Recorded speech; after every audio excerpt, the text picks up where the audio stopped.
오늘은 제80주년 광복절 그리고 광복주일로 오늘 지키고 있습니다.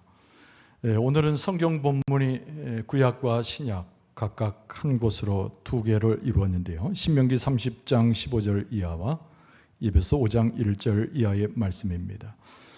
빛 가운데 사는 백성이란 제목으로 은혜를 나누고자 합니다. 오늘 우리가 기념하는 날은 광복절, 광복주일입니다. 해방이라는 낱말을 함께 떠올리는 날인데요. 광복은 그 말 그대로 빛을 회복했다라고 하는 의미입니다. 어둠 가운데 있었던 우리 민족이 새로운 빛을 본 날, 그날이 광복절이고 그것을 기념해서 하나님 앞에 감사드린 날이 오늘 광복주일입니다. 얼마나 많은 사람들의 희생이 있었습니까? 얼마나 많은 사람의 애씀이 있었습니까? 사무치는 매일 밤을 철야하는 기도 속에서 이 민족의 해방을 맛보았던 것을 우리는 잘 기억합니다. 민족의 대표 33명을 비롯해 가지고 많은 독립운동을 했던 분들이 있습니다. 그의 가족들의 희생은 이루 말할 수 없었던 것이죠. 온 교회가 한마음 가지고 기도하고 애쓰고 염원했던 날이 바로 80여 년 전 우리 역사 속에 기록된 광복절 그날입니다. 그러나 우리의 마음 가운데 감사도 있고 그 놀라우신 하나님의 은혜를 기억하는, 뚜렷이 기억하는 하나님의 복도 있지만 여전히 우리의 마음 가운데는 부족한 한 가지를 느끼게 됩니다. 빛을 회복한 백성이, 새로운 광복을 맞이하는 백성이 과연 그 광복의 백성으로, 빛을 살아가는 백성으로 지금 현재 우리가 살고 있는가라고 하는 질문입니다. 광복 이후에 많은 선각자들이 있었습니다. 우리가 잘 아는 대로 백범 김구 선생님이나 도산 안창호 선생님 같은 분, 그리고 기독교의 최고의 지도자는 조만식 선생님을 들 수가 있습니다. 많은 계몽운동을 벌이고 학교를 세우고 병원을 시설해서 사람들을 소위 말하는 빛 가운데로 인도하는 삶을 살도록 교육하고 애썼습니다. 그러나 우리가 그 역사를 너무나 잘 알지만 이것이 전체적인 교리의 노력과 이 민족의 과업을 수행할 만한 것은 아니었습니다. 이 일부분의 사람이었고 그리고 조그만 노력과 결과에 불과했기 때문입니다. 모두가 다 어둠 속에 살았습니다.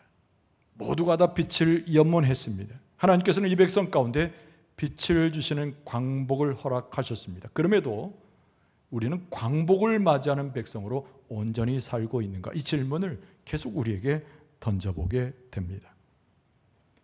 어둠에서 벗어나서 빛을 따라서 사는 삶, 여러분 삶의 방법과 그 목적을 오늘날도 계속 추구할 수 있어야 합니다. 준비해야 합니다. 그리고 빛된 삶에 대해서 열심으로 노력하고 애쓰는 모습이 필요합니다. 오늘 광복주일을 맞이해서 하나님께서 우리에게 구약과 신약의 말씀을 주면서 도전하고 계십니다. 그리고 가르치고 있습니다.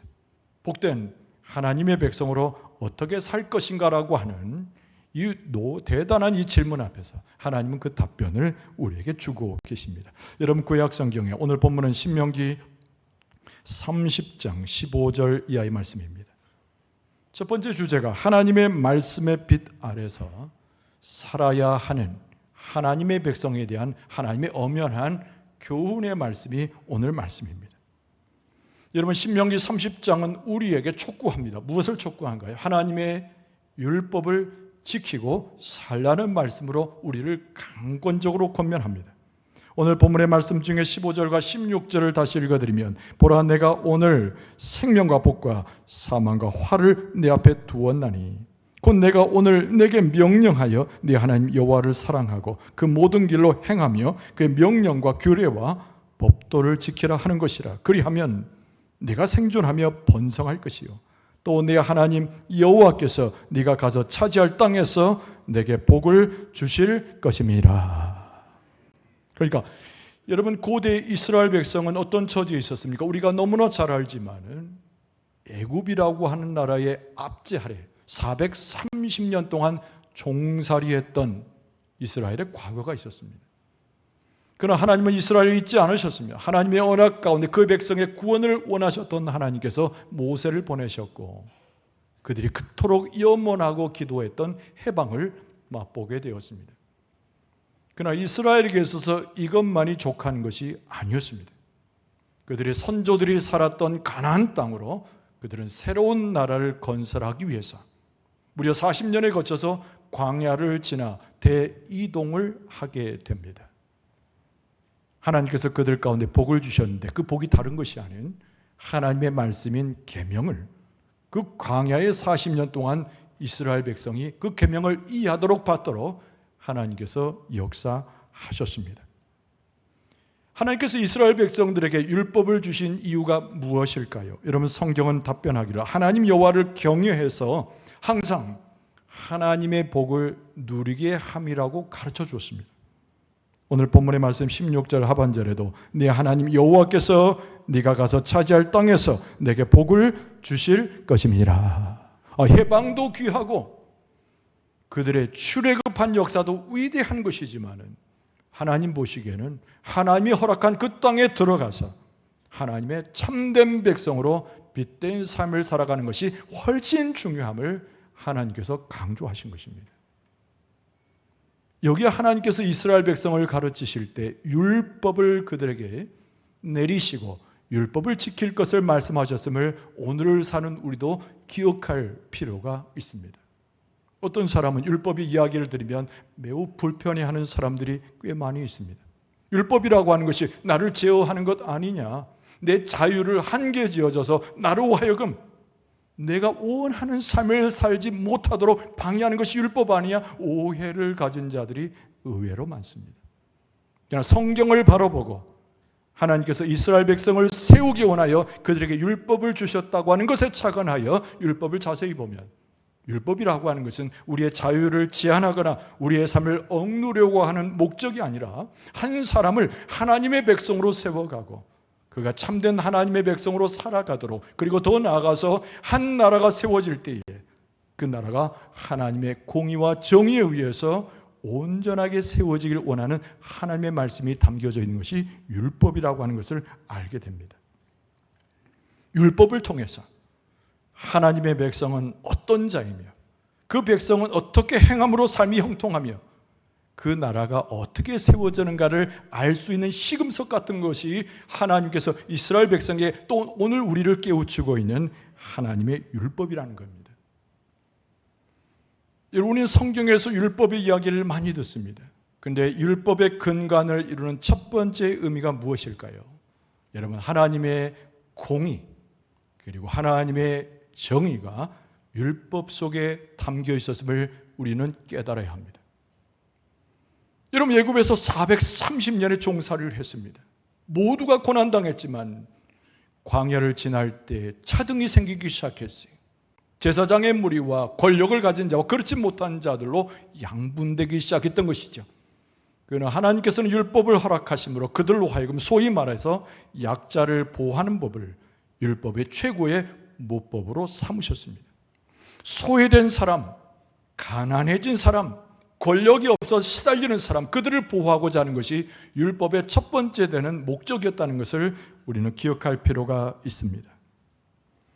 이 세상에서 취약한 삶을 살아도 이 세상의 고난과 그리고 가난 속에 허덕일 때, 그러나 하나님은 그들을 존엄하게 여기셨으며 그들의 삶 가운데는 하나님 안에서 영적 권리를 가진 자로 하나님 앞에 살아 있고 있다는 것을 백성들에게 가르치기를 원하셨습니다. 그래서 율법 전체에 흐르는 가장 중심된 사상은 하나님께서는 가난한 자, 억압받는 자, 어려움을 당하는 자를 돌본다고 하는 하나님의 말씀이 율법의 제일 우선에 기록되어 있음을 기억할 필요가 있습니다. 여러분, 하나님의 율법은 출애굽기와 레위기 그리고 신명기서에 뚜렷하게 많이 기록됩니다. 여러분, 단순한 동정심을 이야기하는 것이 아닙니다. 형제를 단순히 이해하는 것이 아니라 한 국가를 세워나가고 빛된 백성으로 세우기 위해서 하나님께서는 이 공의와 정의를 너무나 강조하셨던 것입니다. 여러분, 출애굽기 22장 21절 이하에 보면은 너는 이방 나그네를 압제하지 말며 그들을 학대하지 말라. 너희도 애굽 땅에서 나그네였음이라. 너는 과부나 고아를 해롭게 하지 말라. 신명기 14장 28절 이하에 보면은 매 3년 끝에 그의 소산의 10분의 1을 다 내어 내 성읍에 저축하여 너희 중에 분깃이나 기업이 없는 레인과 내 성중에 거류하는 객과 및 고아와 과부들이 와서 먹고 배부르게 하라. 그리하면 네 하나님 여호와께서 내 손으로 하는 범사에 내게 복을 주시리라. 하나님이 관심했던 것은 권력자가 아닙니다. 하나님이 관심 가졌던 것은 유명세를 꿰떨치는 사람들에게 하나님의 마음을 두셨던 것이 아니고 오히려 과부와 고아가 된 자들, 거류민이 되어서 고통당하는 자들, 압제받은 자에게 하나님의 마음이 있었으니 가나안 땅 들어가서 빛된 하나님의 백성으로, 해방을 맞이한 백성으로 그 나라를 세워갈 때 하나님께서 제일 먼저 말씀하신 것이 학대받고 고난당하는 그 약한 자를 보호하는 하나님의 나라를 건설할 것을 하나님께서는 말씀하신 것입니다. 하나님의 길을 따른다는 것은 다른 것이 아닙니다. 이 세상 가운데 소위 맛을 내는 것이고 이 세상 가운데 어두운 세상에 머무는 자를 해방시켜주는 것인데, 예수님이 하셨던 말씀처럼 빛과 소금의 역할을 감당하는 것이 하나님의 백성이라는 겁니다. 애굽 땅에서 430년간 노예된 삶과 정반대로 하나님의 나라를 이루어 새로운 빛된 삶을 살아가기 위해서 하나님께서 율법을 주셨는데, 약자들, 고통당하는 자를, 억압받는 자를 다시 세워서 하나님의 나라를 성취할 것을 하나님께서 말씀하셨습니다. 오늘날도 유효함에 이 하나님의 율법에 담겨져 있는 우리의 고통당하고 어려운 당을 찾아가는 하나님의 백성의 모습으로 우리도 회복되게 될 줄로 믿습니다. 그런데 여러분, 율법 중에 우리가 빼놓을 수 없는 것이 매우 중요한 것이 있는데, 하나님께서 우상 숭배를 멀리하라고 하는 하나님의 말씀이 그 내용입니다. 우리가 성경을 읽게 되면 주로 선지서를 보면 자주 등장하는 표현이 선지자의 아내를 비유로 하는 얘기입니다. 호세와 고멜의 관계가 대표적입니다. 여러분, 그 고멜은 무엇을 이야기하는 것일까요? 여러분, 하나의 부부를 비유로 해서 하나님 이외에 우상을 섬기는 것을 금지하는 하나님의 말씀을 강조한 말씀입니다. 여러분, 이스라엘 백성은 애굽 땅에 있을 때는 그들의 참 하나님이 누구신지 몰랐습니다. 무지한 자였어요. 어디다 예배할지를 몰라서 애굽이 섬기는 신들에게 절하고 그렇게 400년 이상을 살았습니다. 그러나 출애굽한 이후에 여호와 하나님을 알게 되고 더구나 율법 속에서 하나님을 예배하는 방식을 알게 되었습니다. 자기 마음 가운데 다른 신을 경배하거나 그 민족이 타락하여서 하나님을 떠나는 우상 숭배에 빠지는 것을 하나님께서 가장 금하셨다는 말씀입니다. 그래서 17절, 오늘 본문의 17절은 이렇게 한탄합니다. 그러나 내가 만일 마음을 돌이켜 듣지 아니하고 유혹을 받아 다른 신들에게 절하고 그를 섬기면이라고 경고하고 있습니다. 하나님 이외에, 여호와 하나님 이외에 다른 것에 절하고 다른 것을 섬기면 여러분 어떻게 될까요? 경고하는 말씀이 이어지기를 18절 말씀에 내가 오늘 너희에게 선언하노니 너희가 반드시 망할 것이라. 너희가 요단을 건너가서 차지할 땅에서 너희의 날이 길지 못할 것이니라. 만세에 드러나는 하나님의 나라가 세워지기 위해서는 하나님 이외에 우상을 숭배하거나 내 안에 하나님보다 더 사랑하는 것을 두어서 타락하는 것, 하나님께서 금하고 계십니다. 여러분, 이 백성이 해방을 맛보고 80년이 지나 오랜 세월 동안 하나님의 나라로 세워지기 위해서는 오직 우리나라가 믿는 여호와 하나님, 하나님을 섬기는 백성, 하나님의 율법과 그 말씀 가운데 성실하여 하나님의 뜻을 이어지는 나라가 될 때 하나님께서 우리나라를 영원토록 사랑하시고 하나님의 복을 내리셔서 부강한 나라, 힘 있는 나라, 하나님의 권세의 나라로 삼아 주실 줄로 믿습니다. 해방이 무엇입니까? 어떤 권력에서 벗어나서 새로운 나라를 건설하는 것이 해방입니다. 여러분, 이스라엘 백성들에게서 해방은 430년간의 애굽의 통치에서 벗어나서 가나안 땅, 척박한 땅이었지만 그 나라에서 하나님의 나라를 세우는 것이었습니다. 여러분, 우리에게 있어서 진정한 해방은 무엇입니까? 단순한 일제의 치하를 벗어나는 것이 아니라 하나님이 원하시는 나라, 하나님께서 만드시는 평등의 나라, 하나님의 놀라우신 말씀이 선포돼서 하나님이 주인 되신 나라를 만들어가는 것입니다.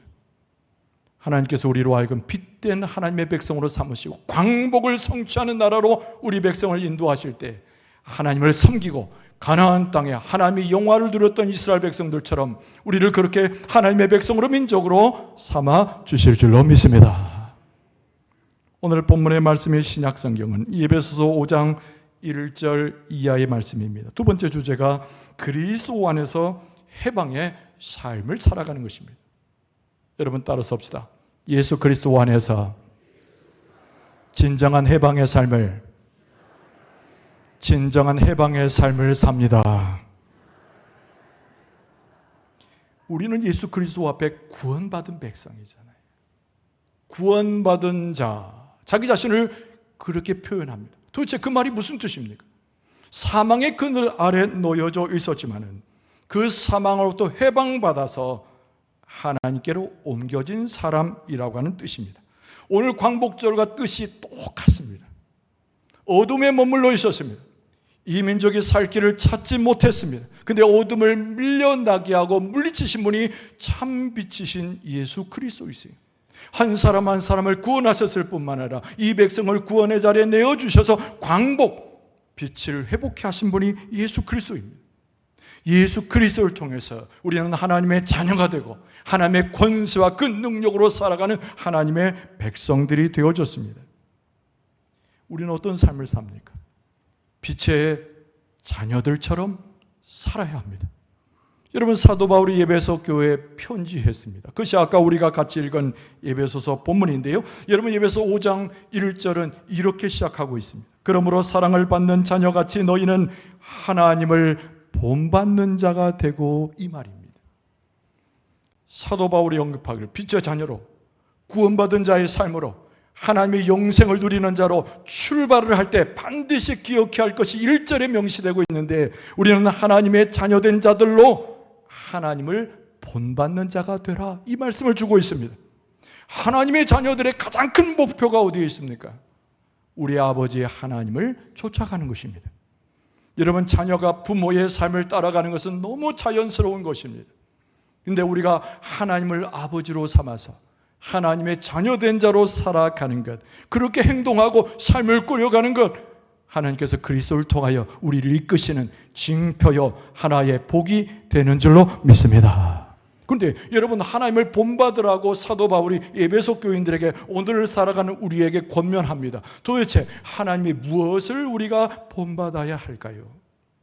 하나님 그럼 떠올리는 것은 위대함도 있고 하나님의 능력도 떠오르고 하나님의 지혜도 떠오르고 하나님의 통치도 떠오릅니다. 그런데 그 수많은 하나님의 속성 중에 우리가 제일 먼저 본받아야 할 것이 무엇일까요? 사도 바울은 오늘 본문의 말씀에 2절이 그 답으로 제시되고 있습니다.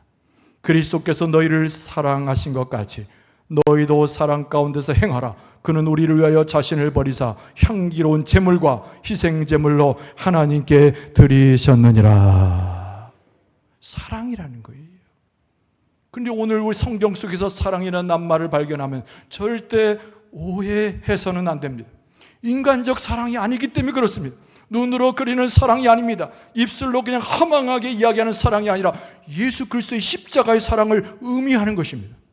우리가 예수 그리스도의 사랑을 실천하면 어떤 일이 벌어집니까? 예수 그리스도 안에서 우리 아버지 하나님과 합하여 하나가 되는 놀라운 역사를 이루게 되는 줄로 믿습니다. 여러분, 우리는 죄성이 너무 많아요. 항상 우리가 범죄하고 항상 삐뚤어지는 것은 우리의 마음 가운데 악한 것과 하나님에서 벗어나 있는 범죄된 것이 온갖 가득하기 때문입니다. 그러나 예수 그리스도의 사랑을 실천하다 보니 하나님과 우리가 하나가 되어지고 우리의 심령이 변화되기 시작하는데 악한 것이 물러나고 음란한 것이 물러나고 더러운 것이 물러나고 하나님이 자리 잡으시니 우리의 행동과 삶이 완전히 하나님의 백성으로 바뀌어지게 되는 줄로 믿습니다. 기만적인 욕망이 우리 가운데 찾아오게 될 때 여러분, 우리는 부패하게 되고 하나님을 멀리 떠나게 됩니다. 그런 예수 그리스도 안에서 하나님과 합하게 되고 하나님을 본받는 자가 되고 하나님의 자녀로서 온전히 서게 되면은 우리를 넘어뜨리라고 하는 세상적 욕망에 시달리지 아니하고 옛자를 완전히 벗어버리게 되어서 우리의 생각과 우리의 말과 행동이 다 바뀌어지게 됩니다.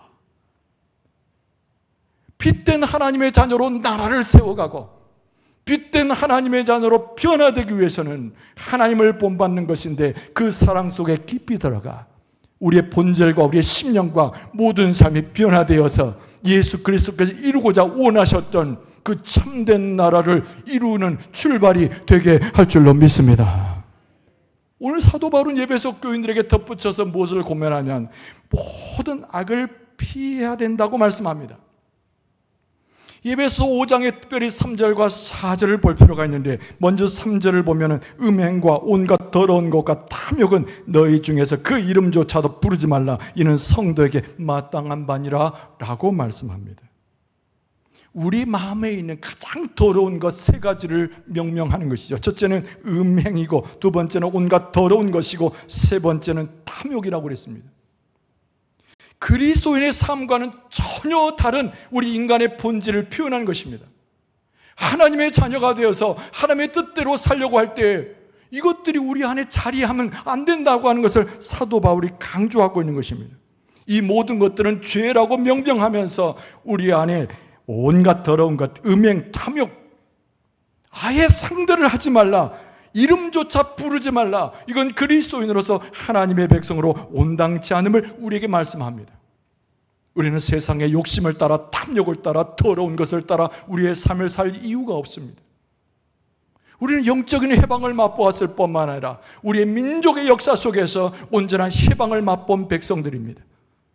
우리는 하나님을 본받아 하나님의 은혜 가운데 살아가는데 이 더러운 것에 창념하여 내 삶을 맡기지 말고 참된 그리스도인으로 하나님의 백성으로 온전히 해방되어 빛된 하나님의 삶으로 빛된 하나님의 나라로 주 앞에 세워지게 될 줄로 믿습니다.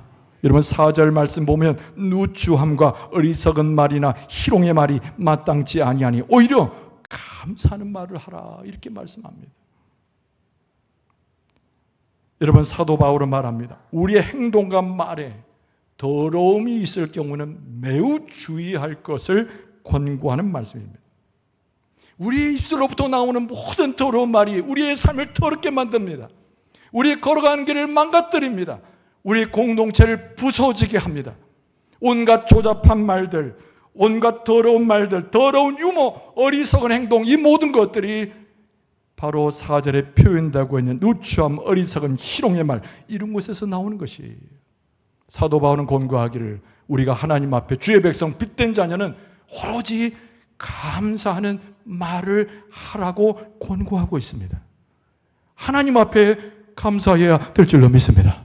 예수 그리스도께 감사해야 될 줄로 믿습니다. 성령의 은혜에 감사해야 될 줄로 믿습니다. 내 형제에게 감사해야 될 줄로 믿습니다. 내 자매에게 감사해야 될 줄로 믿습니다. 우리 모두가 감사의 말을 하는 겁니다.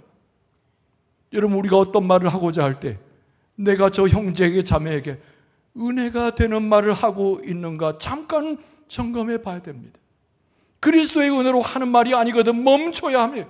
하나님의 은혜를 선포하는 말이 아니라면 내 마음에 제어하여서 빛된 자녀로 살아가야 할 나의 의무를 돌아볼 수 있어야 됩니다.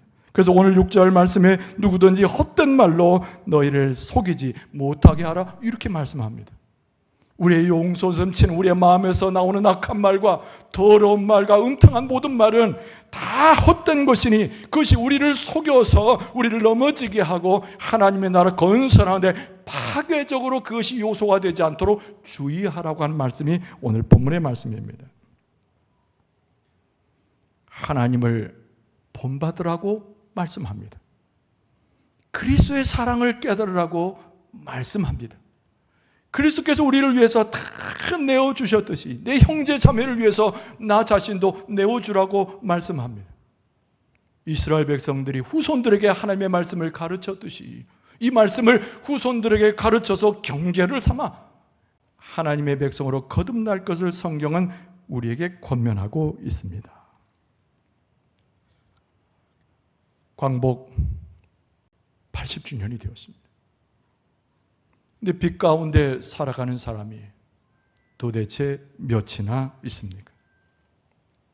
이제 우리가 할 일은 온전한 광복, 하나님의 진정한 해방을 이루는 나라를 이루기 위해서 애쓰고 힘써야 하는 의무와 책임이 우리 가운데 있습니다. 해방은 너무나 감사한 일이고 광복은 우리에게 충격적으로 주신 하나님의 기적의 이야기입니다. 그러나 이보다 훨씬 중요한 것은 빛된 삶을 살아 광복을 이루는 하나님의 백성으로 온전히 거듭나는 것이 정말 중요한 일입니다. 여러분, 하나님께서 우리에게 말씀을 주시고 그리스도의 사랑을 베푸시고 성령이 함께 하시니 우리가 빛된 자녀로 빛된 삶을 살아가게 될 줄로 믿습니다. 이 나라의 백성이 그렇게 변모되게 될 줄로 믿습니다. 그런 비전을 갖게 될 줄로 믿습니다.